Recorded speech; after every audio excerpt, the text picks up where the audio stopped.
Africa, because again, I want to make it very clear before I say what I'm about to say.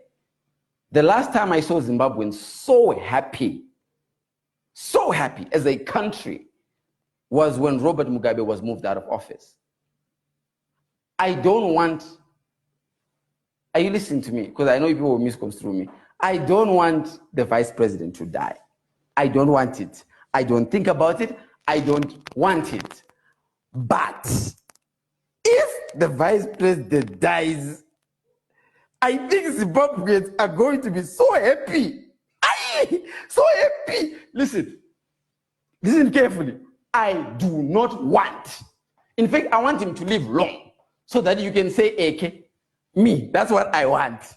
But if what I want doesn't happen, if it doesn't happen and he dies, Zimbabweans are going to be so